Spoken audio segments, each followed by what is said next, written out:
views and opinions expressed in this program are those of the participants and do not necessarily reflect the views of BronxNet or the program underwriters.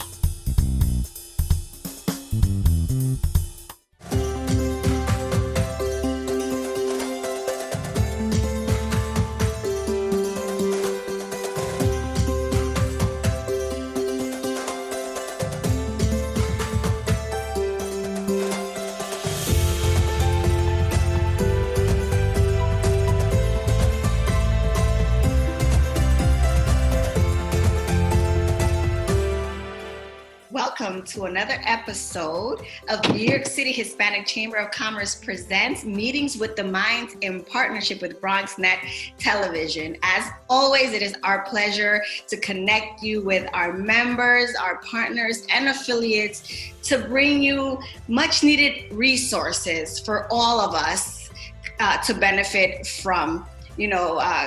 Cada mano puede dar la otra. I don't even know if that's the proper terminology, but you get what I'm saying. We're all here for each other, and I'm so excited to welcome the president of Classico Building Maintenance, Maria Rios. Maria, first and foremost, how are you? How's the family? Everyone's fine, thank God. My employees are fine, my family, my friends, my customers. First of all, I want to start by thanking the New York City Hispanic Chamber of Commerce and the BronxNet TV for inviting me to Meeting of the Minds to speak about COVID-19 and its effects on Classico and its employees and families and friends and our customers. Mira, you took all the words that I was going to say. You just took them. With that point, we'll get right to it. You told us everything we're going to be talking about. But yeah, it's all about, small businesses surviving COVID-19. And I think that you are one of the businesses that's rising above all of this. Can you tell us a little bit about Classico Building Maintenance, how you got started? Well, Classico Building Maintenance is a Bronx-based minority and woman-owned business. The company is 37 years old. We provide janitorial cleaning, post-construction, final cleaning, labor services, COVID-19 deep cleaning and sanitizing. As a certified woman-owned business, what was your biggest fear when COVID hit? Our biggest fear, of course, was my employees, my family, my friends, my clients, their health and welfare, and being, making sure that my employees were wearing their personal protection equipment while maintaining 6 feet distance and caution to avoid getting the coronavirus while using public transportation. We wanted to make sure, even by having them go with some of our supervisors and putting them in different vehicles so that they would maintain distance was one of the things that we did. And it really shows, Maria, how careful you are in terms of keeping your employees safe. And I'm sure that as a small business owner, having to implement all of this while still going into businesses to clean up so that they could maintain the standards of a somewhat COVID-free environment. How did you have to shift? Like, what is the process when you walk into these buildings and clean up? What do you do? What do you guys do? Well, COVID-19 deep cleaning and sanitizing is different. I mean, they have to have all their PPE, not only for janitorial cleaning because it's more involved. So basically, they have to wear their coveralls, safety suits, their face shields, their N95 masks, their shoe covers, and gloves. Tell us a little bit about, how you've been working. I know you've mentioned, if I may, that you've worked with the YMCA, and of course, these are facilities that tend to the community, especially the children in our community. What is that process like, and how did you get the account? By being persistent, by building relationships, by attending a lot of events that they had, and even going to meet with them and asking them what their needs were in their facilities and how we could help them with maybe some equipment or supplies that they didn't have and we might be able to provide to them. A lot of the companies that you're working with now, is it true to say that you've had relationships with them? You were cultivating relationships with them prior, and it made it easy for them to hold on to you during COVID-19. Right. We've made relationships before, and we even made relationships after, and still got the work because of the references and all the work we had already done for COVID-19. COVID-19 is fairly new to us right now. Did you have to take a special class with you and all your employees on how to clean for COVID? All my employees have to have OSHA 30. So it's a course they have to take, and it's on safety. And we also train them in the COVID cleaning, which is a little tedious. You know, they have to have these sprayers on their back.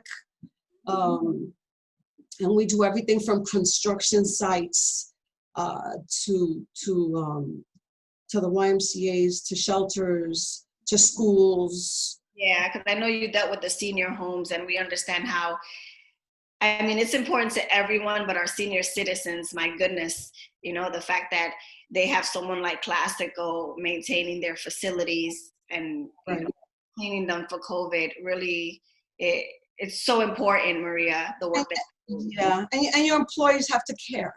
Yeah. Have to care and know how to treat all kinds of people, you know, whether it be senior citizens. I mean, some of the schools closed temporarily, but some of them still remain open. So, you know, it's challenging, but you know, we're up to it. No, I'm sure, you know, when you have a dynamic Latina, Puertorriqueña, emprendedora, you know, with a heart for her community, you guys are, I mean, this is just the beginning. How do we get in contact with you, Maria? How do we make sure people know about you, and how can the chamber help spread the word about your great work? Thank you. So basically, we have a website, www.classicobmi.com. There's going to be a great need for the work that you are doing. Are you guys looking to expand? Are you hiring? Is my question. We definitely are expanding. Good. Okay, because we are doing a lot of COVID-19 cleaning. We will certainly be looking to grow the business. We did get our PPP loan after the second try, because obviously— Wait, hold on 1 second. After the second try, you finally got your PPP loan. You know, you have to tell us that story and what the challenges were. I think some of the banks were coming on board with the PPP, some coming on quicker than others, and some having probably better portals to engage in. And so because so many companies were applying for the PPP loan, I think there was a glitch somewhere where my first application was it was denied, which made me very nervous, because I said, oh my God, they're going to run out of funds. and we're gonna need the money. When the second round came around, the second funding came around, I reapplied. It went through. It took a while because it goes in stages, but it was finally approved, and I've got the money in my bank account. It just goes to show you that we're not going to stop. And I appreciate you sharing your courage, your love for your employees, and the fact that you didn't give up on that money. You went back. That's true. That's true. And that speaks volumes about the fact that we don't give up, because the type of business that you have is so essential. Yes. The employees that you have are so essential, and we are so happy and ecstatic to know that you are a part of our chamber. We are with you, Maria. Anything you need, Thank you. We are here. And I'm going to say that 60% of our employees are women. What age did you start this entrepreneurship spirit? 10. Wow, it was already. And I did a lot of babysitting. I did a lot of grass cutting. And I used to protect this little girl from bullying. So I used to take her to school, and her mother would pay me for that.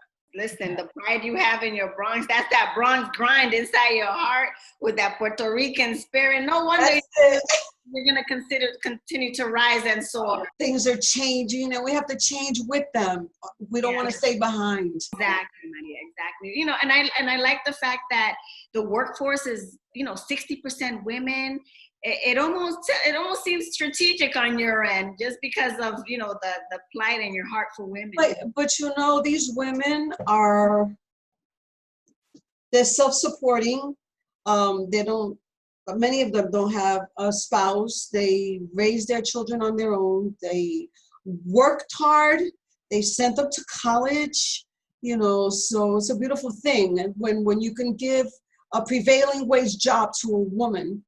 I wish I could clap loud. That's fantastic. Fantastic. It's what we do. Thank you so much. And God bless.